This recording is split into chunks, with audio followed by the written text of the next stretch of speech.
Zdravím všetkých fanúšikov Flying Architecture. Vítam vás pri pozeraní tohto tutoriálu, ktorý pozostáva z dvoch častí. Prvá časť sa venuje modelovaniu v Rhine a druhá renderovaniu vo V-Ray. Môžeme začať s prvou časťou.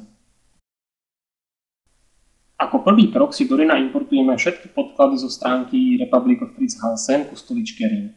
Vďaka týmto podkladom získame predstavu o presnom tvare zo všetkých pohľadov práve na tento dizajn.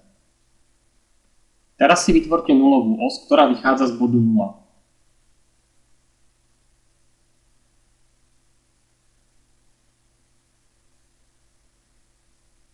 Ďalším bodom bude otrakovanie presného tvaru tejto stoličky. Vyberte si preto krivku, zapnite si voľbu Project, potom si zapnite voľbu Disable, aby sa nám vlastne krivka neuchytávala ku žiadnym iným vodiacim krivkám a môžeme začať trakovať.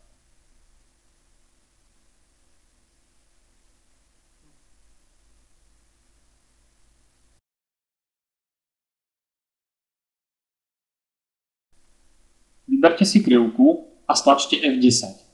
Toto nám vlastne zapne popisné body, ktoré môžeme teraz upravovať.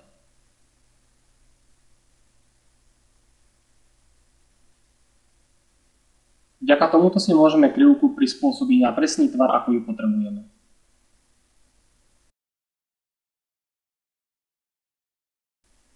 Príkazom Mirror si danú krivku otočíme zrkadlovo a následne ju spojíme Ctrl-J. Zapneme kontrolné body cez F10 a vymažeme spojnicové body. Vďaka tomuto získame konzistentnú krivku, ktorá nemá žiadne ostré vrcholy.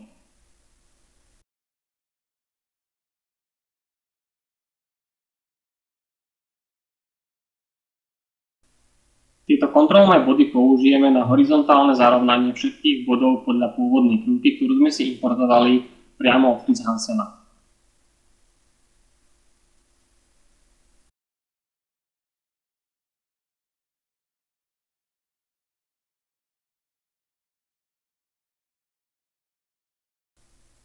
Krivky samozrejme nemusia byť úplne presné, pretože sa nejedná o žiadnu výrobu z prestroje, ale jedná sa o jednoduchú architektonickú vizualizáciu, ktorá má byť vlastne urobená rýchlo a kvalitne.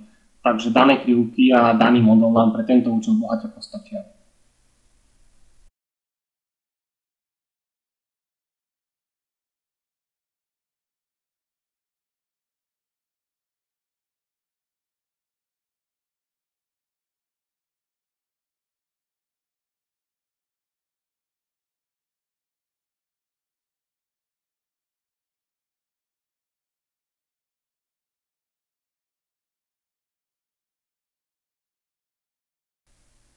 Popisná krivka je teda v poriadku a môžeme pokračovať ďalším krokom.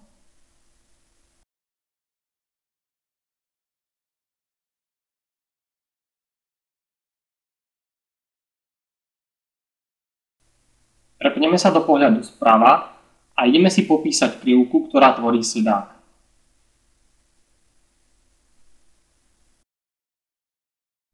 Zapneme si Disable Mode, aby sa kontrolné body neuchytávali v popisnej krivke, ktorá bola z CADu importovaná.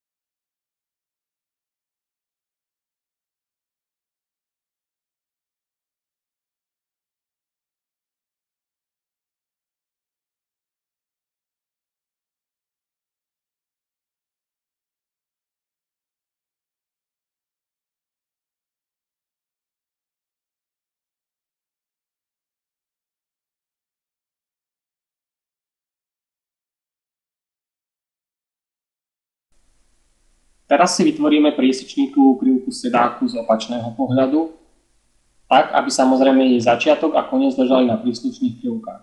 I začiatok zo spodu musí začínať na spodnej nulovej osi, pričom jej koniec musí končiť na časti, ktorá bude tvoriť rez sedáka.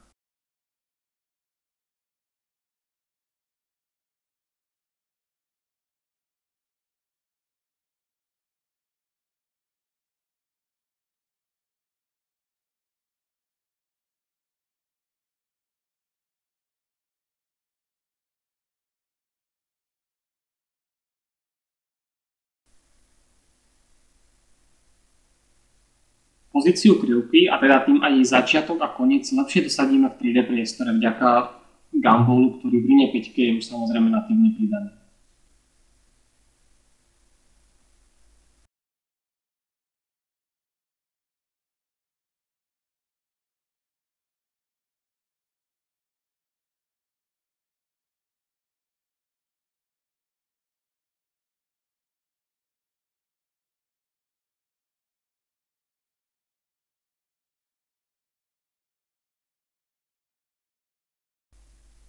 Tu som sa trochu zamotal pri prichytávaní bodu priamo na os sedáku, takže prosím trošku o strpenie.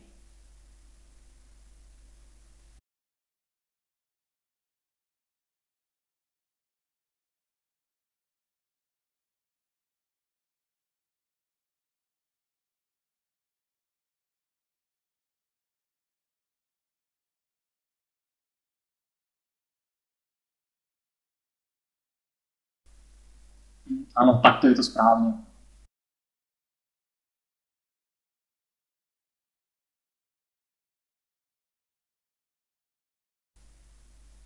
To isté robíme aj s opačným koncom krivky.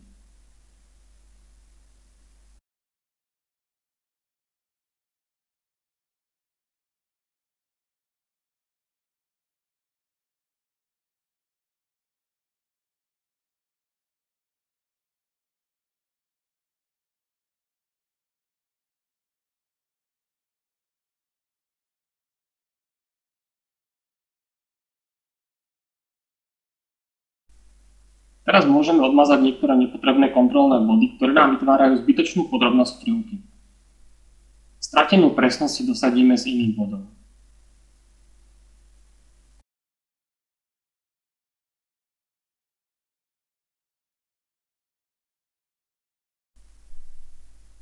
Krivka je teraz vymodelovaná správne. Použijeme príkaz mirror na to, aby sme získali rovnakú, ale zrkadlovo otočenú krivku. Tieto dve krivky spojíme cez Ctrl-J a znovu F10 zobrazíme ich kontrolné body. Stredový bod vymažeme.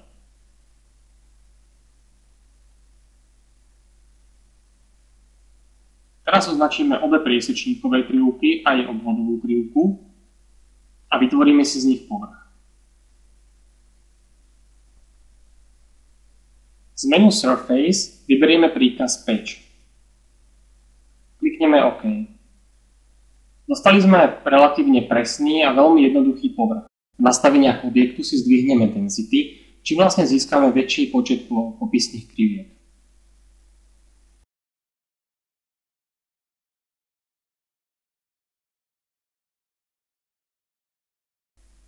Ako ďalší krok je potrebné si prepísať výrezy, ktoré budú tvoriť výrezy v bočniciach stoličky.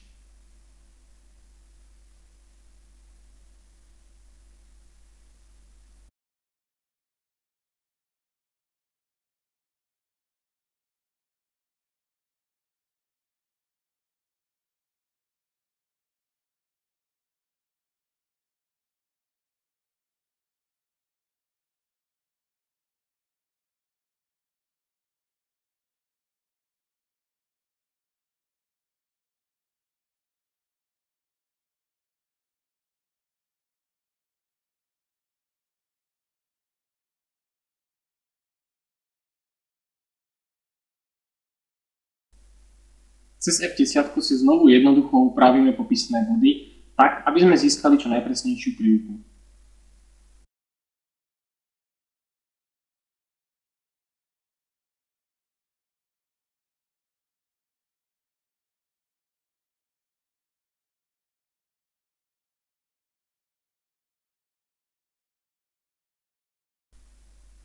Teraz si môžeme všetky popisné bloky zmazať.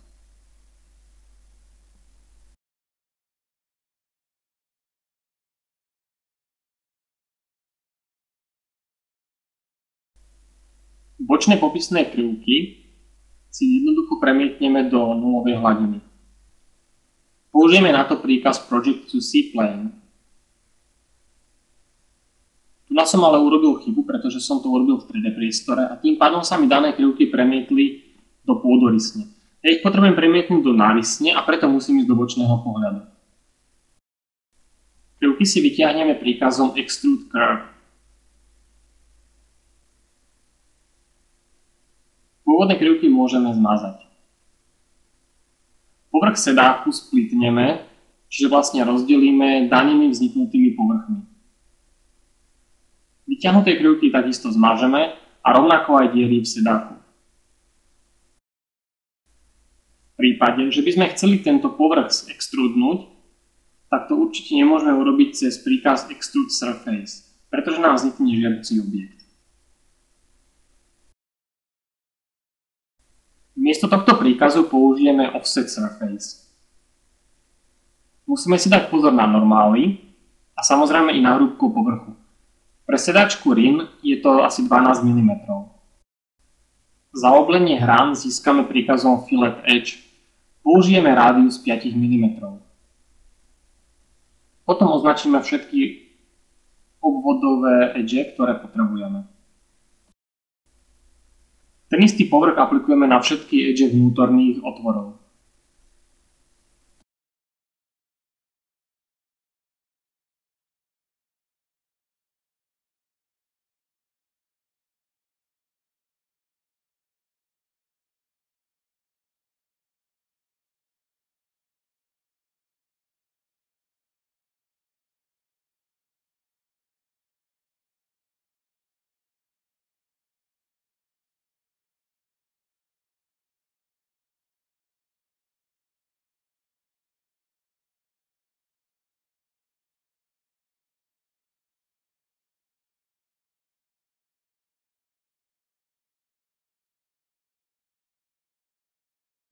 Sedák začína mať svoju podobu presne ako ju potrebujeme. Teraz sa môžeme presunúť k modelovaniu podnoža.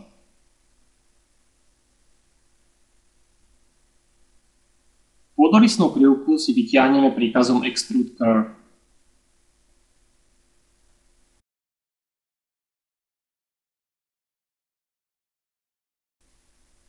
Označený novovzniknutý tvar rozdelíme príkazom Split.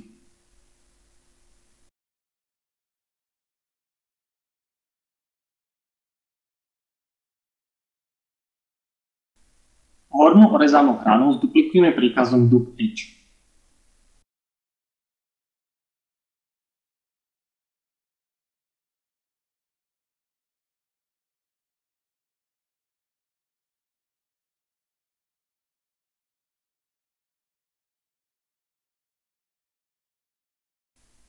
Podstavec sedáku začneme modelovať popisnou krivkou. Pre tento účel si zapneme Project, aby sme mohli uchytiť v nulovej hladine všetky potrebné body.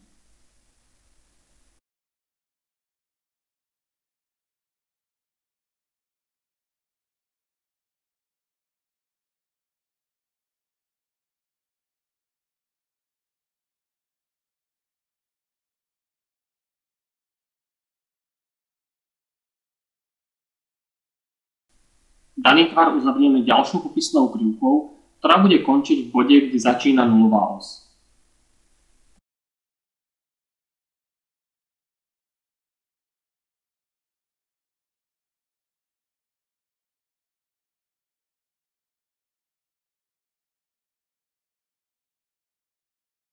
Je treba skutočne dbať na to, aby sa táto krivka dotýkala nulovej osy.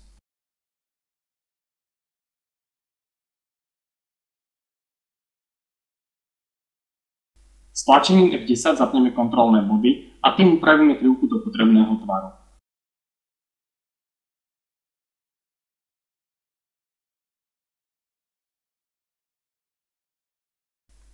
Ďalším príkazom bude Revolve. Vyberieme si nulovú os a vďaka tomu sa nám novovzniknutá krivka obtočí okolo tejto nulovej osy a vytvorí nám polysurface.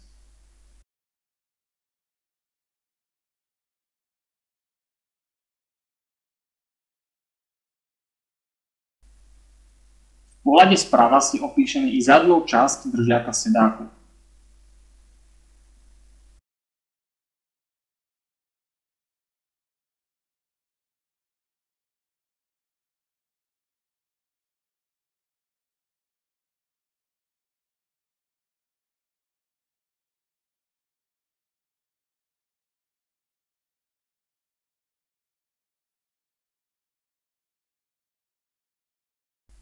Na vytvorenie správneho organického tvaru tohto držiaka použijeme príkaz sweep 2. Vyberieme si potom dve popisné krivky pre rail a dve popisné krivky pre section.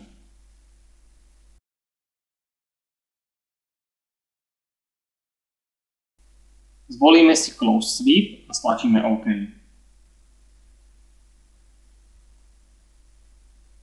Oba novovzniknuté tvary potom spojíme príkazom join alebo vlastne stlačením Ctrl-J. Dávajte si pritom ale pozor na normály.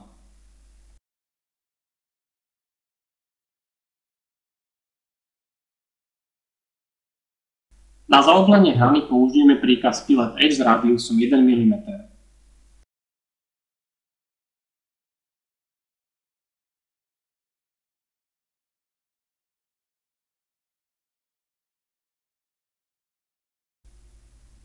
Zo základných primitív, ktoré Rhino ponúka, vyberieme valec.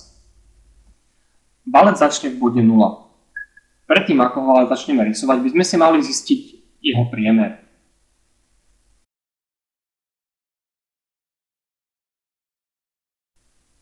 Vezmeme teda úsečku a priemer si zmeriame priamo z kedových podkladov od Chris Hansena. Použijeme na to príkaz length. V zápäti krivku môžeme zmazať. Teraz si ju skutočne vezmeme to základné primitívum, čiže valec, začneme v bode 0 a zadáme jeho priemer. Horná hrana bude končiť na začiatku držiaka podnože.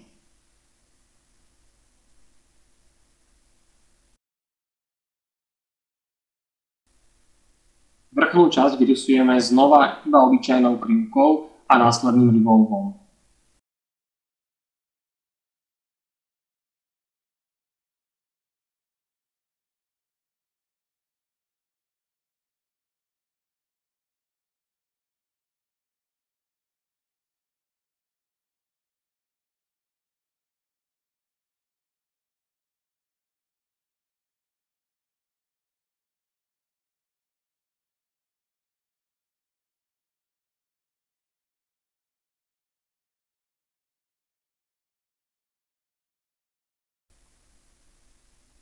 Na zjednotenie kriviek použijeme príkaz join alebo teda Ctrl-J.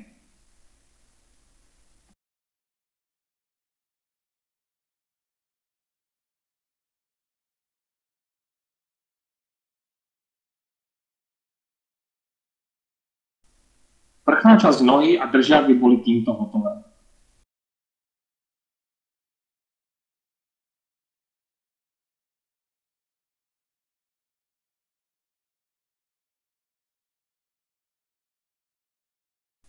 Teraz sa môžeme spustiť do rysovania samotnej štvorcípej hviezdice podnoža.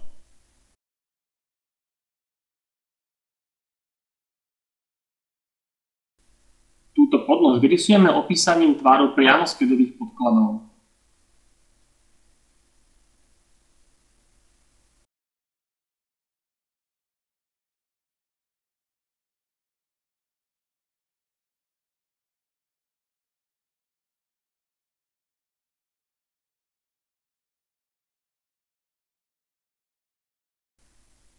Dajte si prosím zároveň záležať na tom, aby začiatok i koniec tejto krivky ležali na nulovej osi.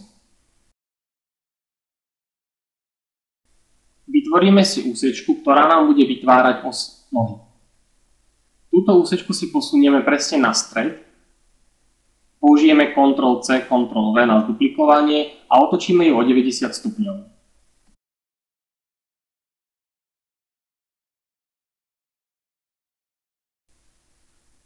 Popisnú krivku podnože si zrotujeme o 45 stupňov. Kontrolné body popisnej krivky zapneme klávesou F10. Stredové kontrolné body môžeme zmazať. Teraz je potrebné upraviť pozíciu ostatných kontrolných bodov. Nástrojom Move posunieme príslušné body pôdorysní.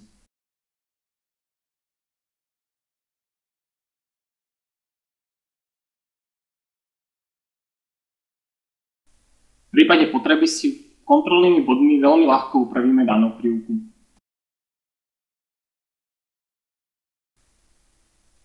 Na vytvorenie objemu podnože použijeme nástroj Revolve.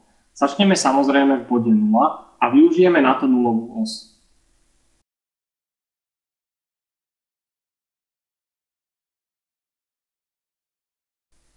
Ako ďalší krok potrebujeme z tejto podnože vyrezať skutočný tvar štvorcípej hviezdy. Už existujúce úsečky otočíme teraz o 45 stupňov.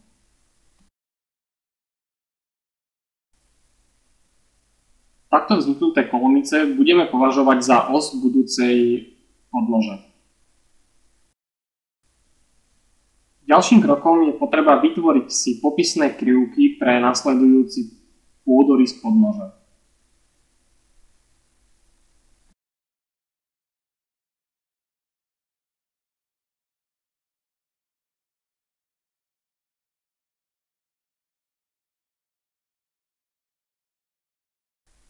Existuje niekoľko spôsobov, ako si na už existujúcu krivku vytvoriť kolmicu.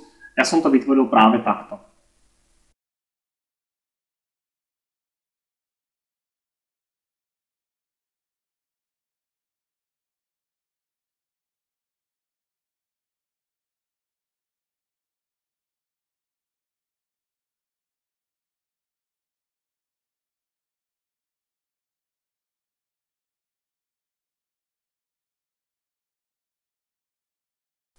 Krivku si príkazom join spojíme do jednej.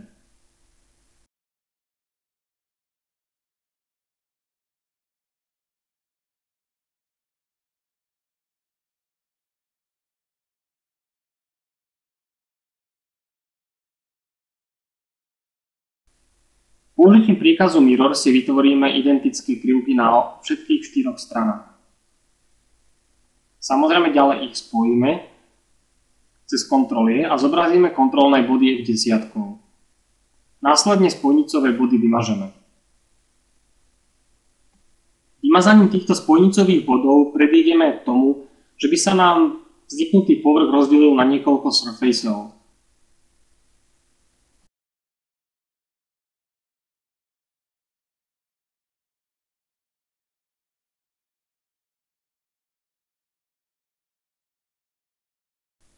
Vyberieme si novovzniknutú krivku a extrudneme ju.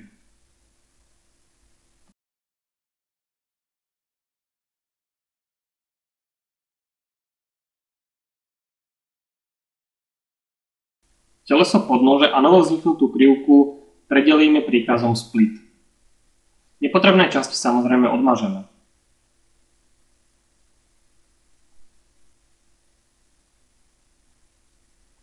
Všetky vzniknuté povrchy joineme príkazom join.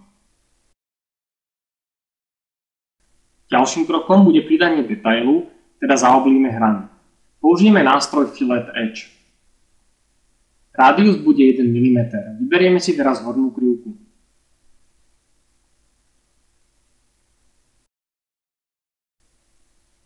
Pri zaoblovaní hrán si môžeme vybrať všetky krivky buďto ručne, alebo stlačením tlačidla Chain Edges, pri ktorom nám bliká práve kurzor v príkazovom riadku. Možnosť ručného vyberania má výhodu práve vtedy, keď chcete zaobliť iba určité časti danej krivky.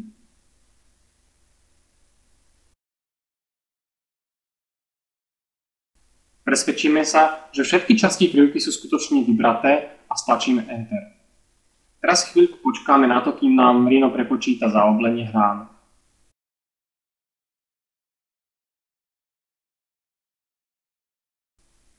Rovnaké zaoblenie urobíme i so spodnou hranou. Tentokrát ale použijeme Chain Edges.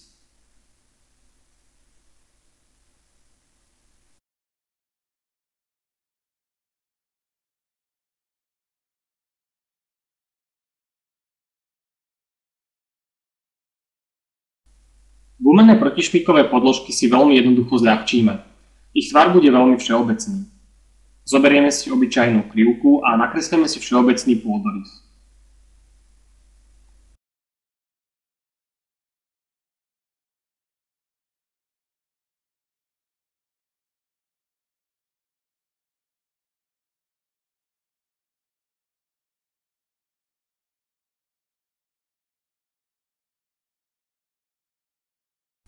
Krivku spojíme do jednej príkazom Ctrl-J.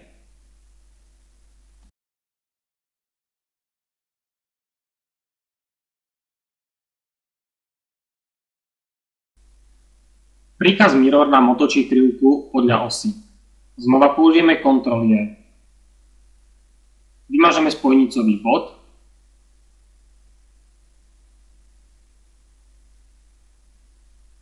a ďalším príkazom Planar Surface si vytvoríme plochu tohto objektu.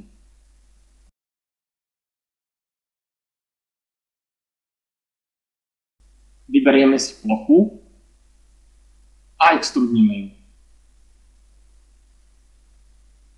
Plochu môžeme vymazať. Posledným príkazom bude Fillet Edge, ktorý sme používali i predtým.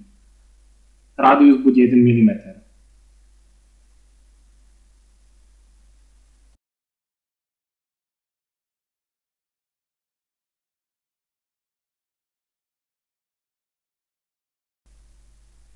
Týmto sme získali solidný detail a príkazom Mirror, ktorý sme znova používali už niekoľkokrát predtým, si tieto objekty rozkopírujeme na celú stoličku.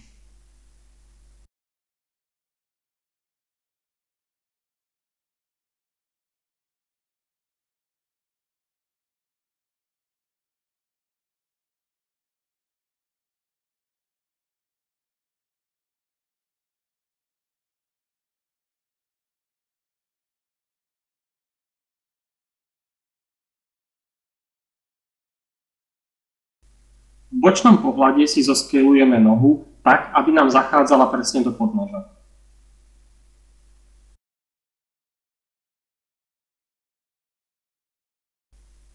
Nohu i podnož potrebujeme dostať do jedného objektu. V záložke Solid sa nachádza ikonka, ktorá je úplne prvá a je to Boolean Union.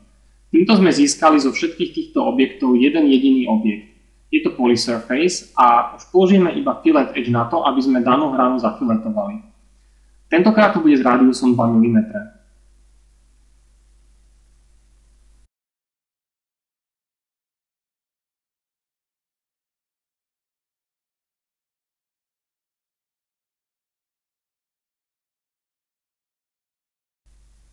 Ešte si môžeme v 3D celý objekt prekontrolovať, či nám skutočne nechýba žiadna časť.